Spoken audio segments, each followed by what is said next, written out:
Hi learners, hope you guys doing great. थोड़ी सी volume कम आ रही होगी, थोड़ा सा थ्रोट इन्फेक्शन हो चुका है। मैं ट्राइंग कि मैं इस वीडियो को जितनी जल्दी हो सके इसको रिकॉर्ड करूं। ये हमारे न्यूमेरिकल्स का वीडियो है। ये जो सम 4 सम्स में लेकर आया हूं, ये 4 सम्स को अच्छे से खत्म करेंगे। अब पहले सम की बात करें। अब यहाँ पे हमें देखना है ट्रेडिंग ऑन इक्विटी। जब भी एग्जाम में ट्रेडिंग ऑन इक्विटी की बात आती है, हमें चाहिए होता है एक फॉर्मूला जिसका नाम है return on investment is equal to EBIT upon capital employed into 100। ये चीज है जो हमें करनी होती है। बट इस क्वेश्चन में जो लास्ट ईयर के सैंपल पेपर में आया था, ये क्यों इतना इंपॉर्टेंट और हाइप क्वेश्चन रहा, उसका एक रीजन ये है कि यहाँ पे आपको डेटा तो गिवन है, बट आपको EBIT ही नहीं दिया है। आपको डायरेक्टली दिया हुआ है पैट, यानी कि नेट इनकम। जब आपको सीधा नेट इनकम दे दे तो हमें कैलकुलेट करना चाहिए रिटर्न ऑन इक्विटी। क्या कैलकुलेट करना है? Return on equity. अब रिटर्न ऑन इक्विटी का फॉर्मूला होता है profit after tax upon equity share holders fund into 100। अब जो मेरा नेट इनकम या प्रॉफिट आफ्टर टैक्स है वो कितना आया? वो आया 50,000। अब इसको हम डिवाइड करेंगे पहले सिचुएशन में। जो मेरा इक्विटी कैपिटल था वो था पूरा का पूरा 3 लाख रुपए। तो इसको डिवाइड करो 3 लाख इंटू 100। जब हम ये सॉल्व करेंगे, पहले सिचुएशन में हमारा रिटर्न ऑन इक्विटी आएगा 16.67%। कितना आया? 16.67%। आराम से टेक योर टाइम गाइस। वैसे ही अब हमें फाइंड करना है दूसरे का पैट कितना है? दूसरे का पैट है हमारा 60,000 और दूसरे का हमारा अब इक्विटी कितना है? 4 lakh into 100। 60,000 upon 4 lakh into 100। तब अब हमारा आंसर आ जाएगा 15%। देखो गाइस, हम इस डिसीजन, अब हमें यहां डिसाइड करना है which company is doing better. एक का आंसर आया 16.67, एक का आंसर आया हमारा 15%।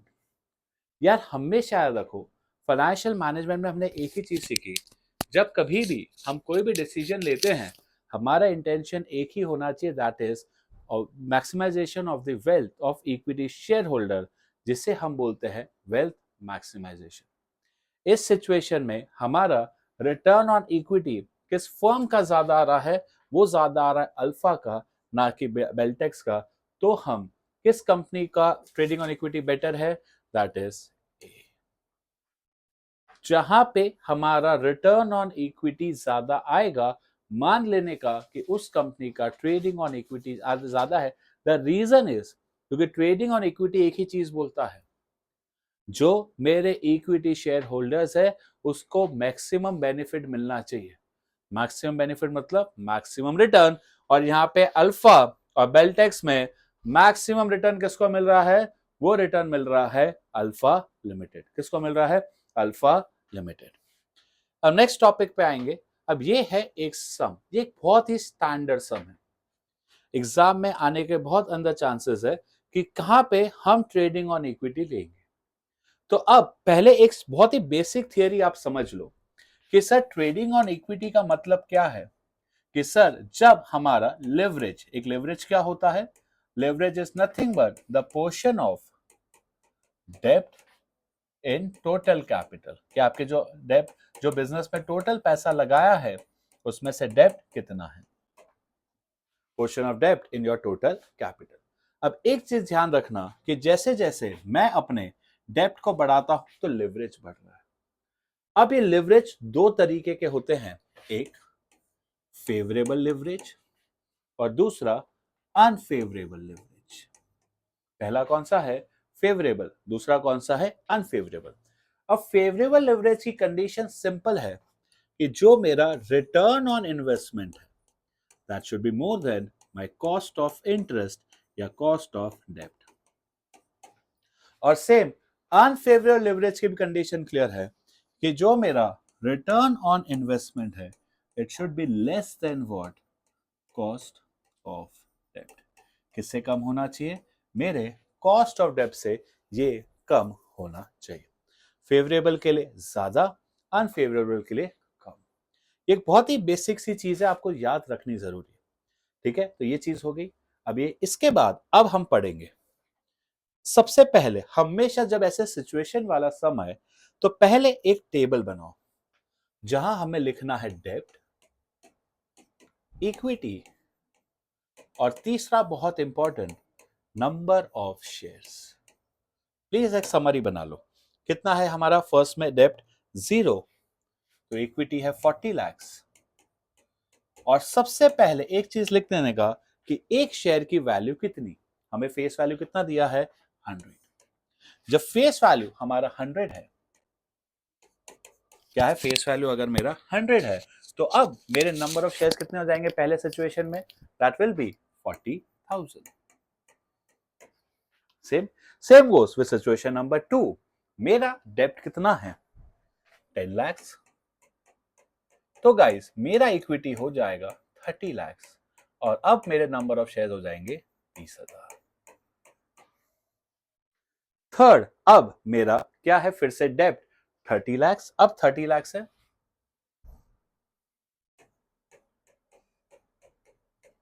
मेरा इक्विटी कितना है? 10 लाख। अब इसको डिवाइड बाय 100 करोगे तो आंसर आ जाएगा 10,000।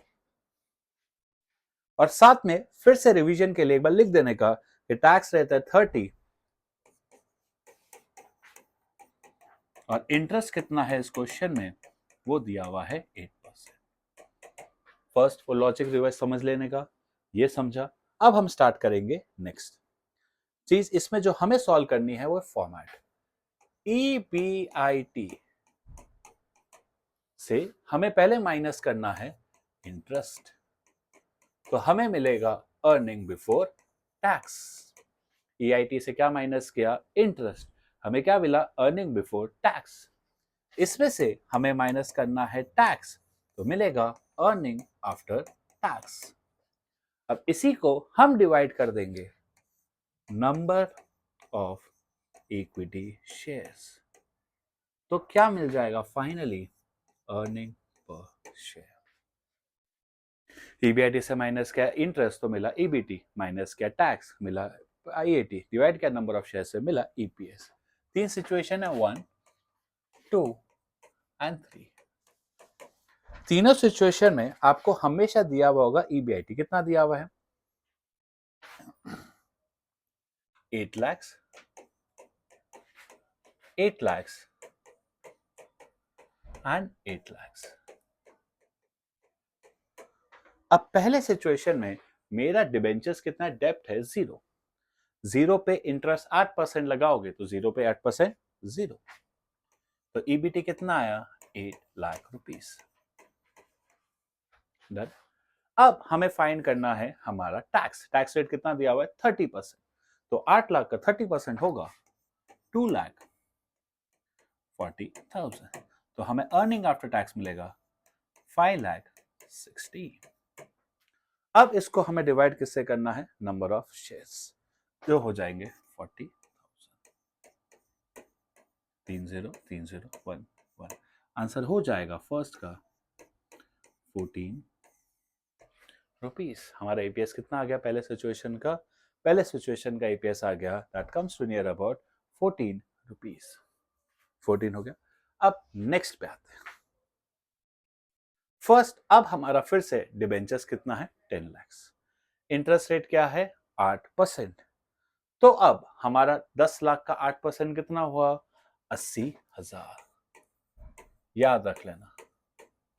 तो 8 लाख में से जब 80,000 माइनस हुआ तो आंसर आ गया 7,20,000। अब इसमें हमें फिर से माइनस करना है 30% टैक्स। 720 का 30% टैक्स होता है 2,16,000। तरीका है 7 लाख का 30% निकालो 2 लाख, और 20,000 का 2,10,000, 20,000 का 30% निकालो 6,000, तो आ गया 2,16,000। आंसर आ जाएगा 5,04,000। रुपीज। अब इसी को अब हम डिवाइड कर देंगे नंबर ऑफ शेयर्स। अब मेरे नंबर ऑफ शेयर्स कितने हो गए? पहले थे 40, अब हो गए 30। Cancel cancel. इसका आंसर हमारा आ जाएगा 16.24 है, तो 16.8 रुपीज। ठीक है, लगभग कितना आ जाएगा? हाँ, 16.8। क्लियर है ना? सही है। अब नेक्स्ट है थर्ड सिचुएशन। अगेन अब मेरा डेप्ट कितना है? 30 लैक्स। 30 लैक्स का 8% कितना हुआ? 30 लैक्स का 8% कितना हुआ?